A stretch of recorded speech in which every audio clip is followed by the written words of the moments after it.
All right, part of the intelligence syndicate, Emmanuel, please enlighten me. Help me out, brother. How's it going, Hayden? This is Emmanuel Morel with Bothersome Truth. Small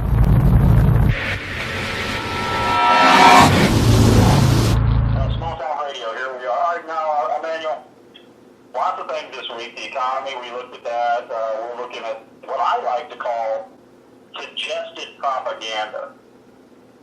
And the suggested propaganda helps create a consumer mentality when it comes to the news. Okay. Yeah, now you and I yacked offline. You've got some big representation here on what's going on over at the police issue. Now, there's been a couple of police issues this week.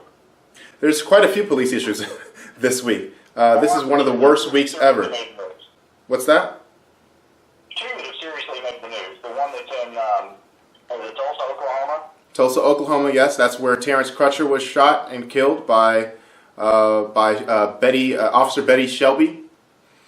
While his vehicle was broken down on the highway, and his vehicle was broken down and abandoned. And I guess when the police officers were approaching his vehicle, I guess he was asking for help or something. But they prompted for him to raise his hands, and he did. He followed their commands, and during that confrontation, he walked towards his vehicle, probably under the commands of the police officer as well, and that's when he was subsequently shot and killed. Oh dear God! Now, do they have the audio file with this kind of stuff?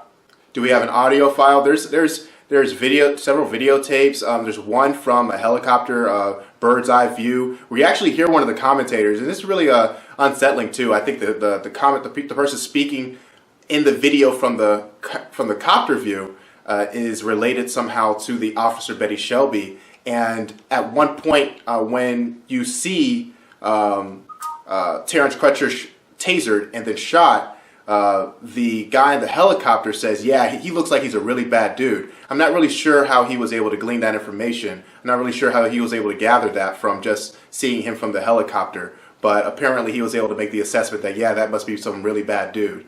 I want to be really, really cautious here because I don't want to create a consumer mentality.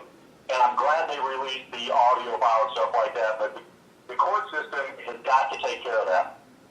Now, did the DA actually file charges on the officer in Tulsa? Charges have been filed, yes. Oh, they haven't been filed yet? Okay. Charges have been filed, yes. Basically done with it, and they forwarded it to the DA, right? The charges have been filed. Oh, okay. Yeah. All right, well then, now we have, I guess, the Charlotte deal. I've kind of been following that off and on all week long. Yeah. So in the case of Charlotte, you had another shooting victim from Keith Scott, and so there's numerous claims as to why or how the actual incident transpired. His family claims that he was shot while he was walking backwards from the police officers. Again, there's a mixture of reports. The only people who have seen the actual video evidence from that particular police shooting are the family members, and they are protesting for the police to release the video. And strangely enough, the police refuse to release the video to the public, and that's really disconcerting because the reason why police claim that they shot Keith Lamont Scott was because they believed they saw a gun on him. But of course, the family members, protest that no, he didn't have access to a weapon, he doesn't own a weapon, and then nonetheless, it's still a right to carry state. So an open carry state. So there's a lot of conflicting reports there, and a lot of issues surmounting because of it. And I think that's what sort of led into the overall protests into the streets that we're seeing, and a lot of the demonstrations around the United States again that we're seeing because of the civil unrest and because of the lack of accountability of the police state. And I mean, it's a rinse and repeat situation that we see time and time again, where you have a degradation of accountability of the government, and they essentially can do as they wish, carte blanche, with your life, even if you're a U.S. citizen. Ouch. All right, well, here's an observation.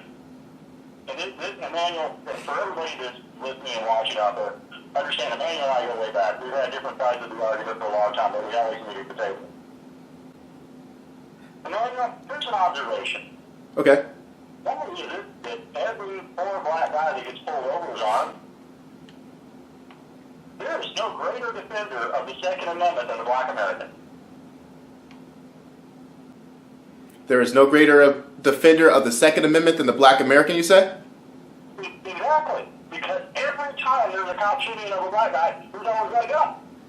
Yeah, he's always got a gun. And that's strange to me because I felt like all of us have the right to bear arms. But strangely enough, I guess if you're wearing a certain skin suit, you don't have those same civil liberties. So it's really weird to me. I don't quite understand why, quite honestly, we don't have more protests in the streets. Because, again, this is a degradation of your civil liberties that we're seeing. If it happens in one corner of the world, it's going to happen in another. When you oppress a minority, the majority will soon feel the same pain. So I think that more people need to definitely be vocal about these loss of civil liberties from our U.S. citizens, our fellow U.S. citizens. And we definitely need to be vocal about the 1,200 or so dead by the police state that the police have committed murder to, without any kind of sentencing or criminal action to be taken against them. Well, I'm not willing to say that because the court of law has not decided that it's murder. So I cannot speculate, and I will not create a consumer mentality. Well, that's a part of the problem, right? Is that we have different set of standards for government officials, right? Like in the case of Hillary Clinton, we have a different set of standards, even though she clearly violated the law, right? And we could point to sections of the law which she clearly violated, right? But of course, James Comey said, of course, we're not going to prosecute her because it's Hillary Clinton, right? And of course, she didn't mean to do these things, right? And so we could say the same thing about the police state in this case, can't we? Yes, but oh my gosh, wait a second here. The Navy intelligence officer is being busted under the Uniform Code of Military Justice, even as we speak right now, for conduct unbecoming. She's going to lose her job, her rank, and be dishonorably discharged. Okay. For conduct unbecoming. You ready? Okay. She did a protest in uniform on the national anthem. Right. Yeah. Yep. Hillary Clinton can give secrets to the enemy. Right. Nothing happens to her. And this petty officer is going to get fried to the crisp, extra crispy, and thrown out of the service. Mm-hmm. Yeah, I agree. There's no equal justice there. Even more so, it appears as if. So, in the case of the murder of Michael Brown, for instance, his name isn't coming to me at the moment. The police officer, while that controversy was occurring, people started a GoFundMe account for him, and they were able to raise $250,000 for that officer who killed Mike Brown. Right. So that alone, of course, positively reinforced the idea of killing black U.S. citizens. But then on top of that, he was able to raise another $500,000. And then he was awarded another $1 million from other fundraising opportunities. So this guy was awarded over $1.5 million. And this isn't in his case alone. There are multiple cases where when police officers are put in this case of jeopardy and people are trying to hold them accountable for the atrocities they commit, the public responds with reinforcing their behavior through literally paying them. So it appears even we as a culture in American society have sort of created a second set of standards for different people within society. And it's government officials, it's U.S. citizens, Muslims, it's white Americans, it's everyone. We've created these different categories and compartments for what we're going to allocate reasonable forms of justice. And that's unfortunate because ultimately what happens is all of us are injured in the process because none of us can come together economically in order to fight the powers that actually be, the powers that are actually keeping us oppressed altogether. and that would of course be the banks. But those bigger issues can't be dealt with because we're not uniform around this stuff. I think we need more people in the streets. We need more people talking about this. They need to release the tape that the family saw in North Carolina. That's Keith Lamont Scott's family. They need to release that tape to the public so people can be able to view and decide for themselves what happened. I don't accept the excuses that they've given us so far with they're trying to release the tape in a timely manner, or they're trying to come up with an explanation for the events. That's what the governor said when he was speaking to Fox News, that they're trying to ensure that the privacy of the officers are maintained.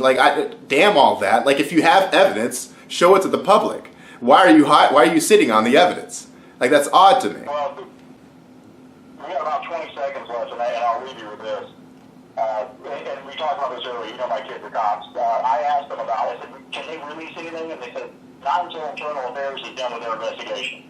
Because if they release anything prior to Internal Affairs finishing their investigation, then you're guilty by the press, and it just doesn't work. You're charged by, the press. You're not charged by court of law. You're not charged by Internal Affairs. So I understand their position. I can see that. Especially in charged situations like this. All right, definitely. Plug yourself and let go, brother. Yeah, my name is Emmanuel. I'm with Bothersome Truth. We talk about the truth of politics all day long. If you would like to hear your truth or explore your truth on the show, all you got to do is email us at bothersometruth@gmail.com. You can find us on YouTube. Outstanding. Thank you, man. All right.